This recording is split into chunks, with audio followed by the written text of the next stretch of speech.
Good evening. I'm John Batchelor. This is the John Batchelor Show. Jeb Bush, governor of Florida, in Detroit at the Detroit Economic Club within these last hours, making a speech that very much looks like the launch of a major presidential campaign.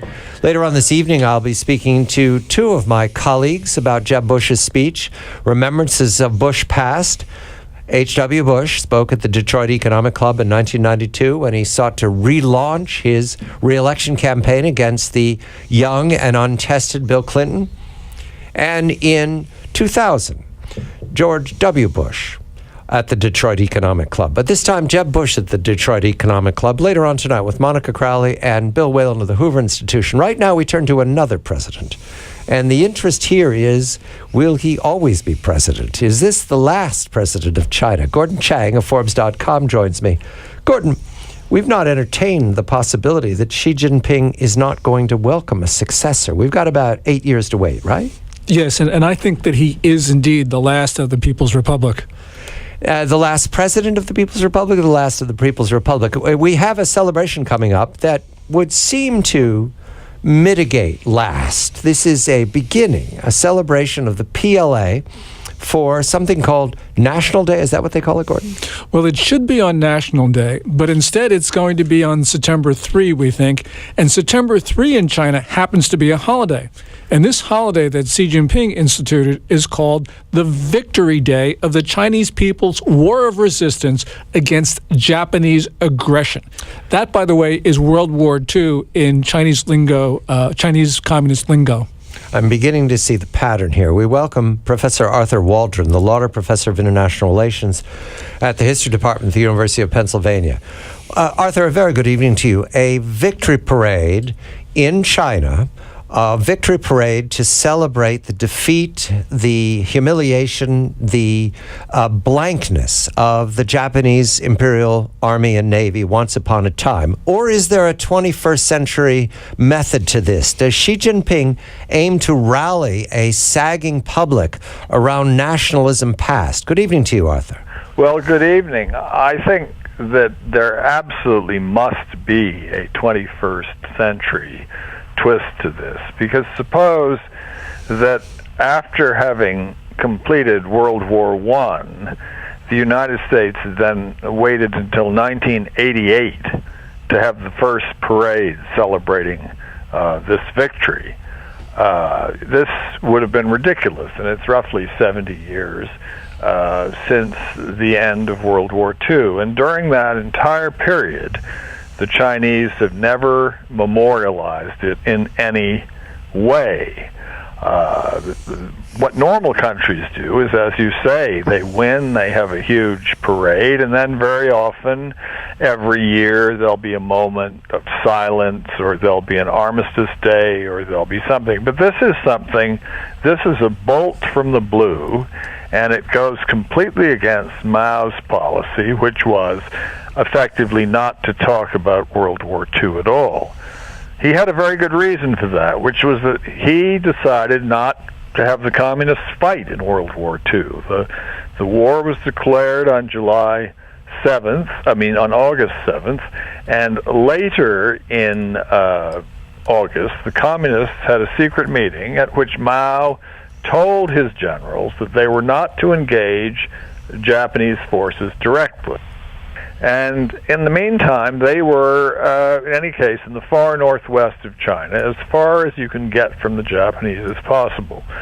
So the communist policy throughout the whole thing was to try to wait until the communists destroyed the Chinese forces of Chiang Kai-shek, and then attack his bloodied forces and win a civil war. In fact, a secret American mission called Spaniel went to occupied territory where the guerrillas were supposed to be fighting, the communist guerrillas, and they found a complete truce, peace, no fighting. The communists were waiting for the fight to come. Now, Xi Jinping is looking for some way to get the Chinese worked up, and he's uncorking good old anti-Japanese sentiment. Certainly there are people in China who dislike the Japanese.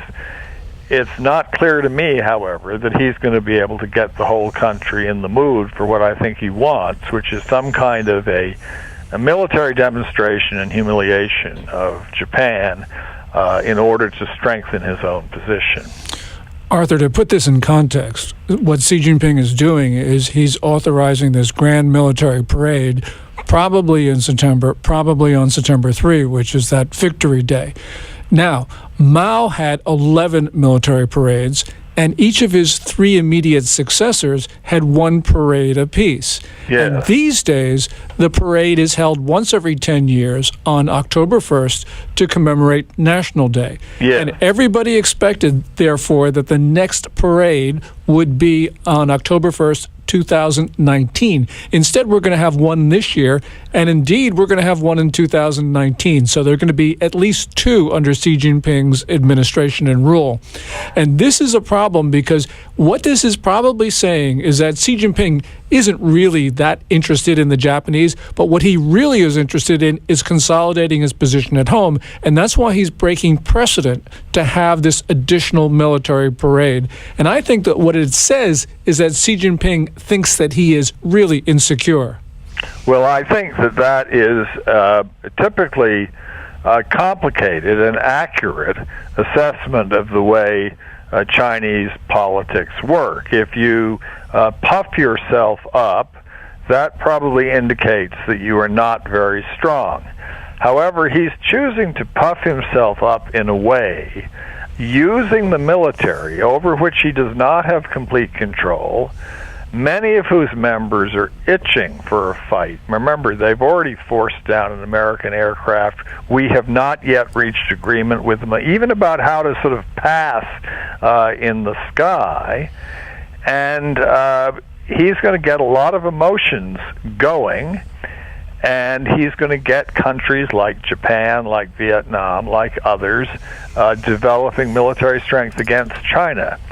So by choosing the military slash kind of xenophobic war triumphal route to consolidating his strength, he runs the risk of actually getting into a fight.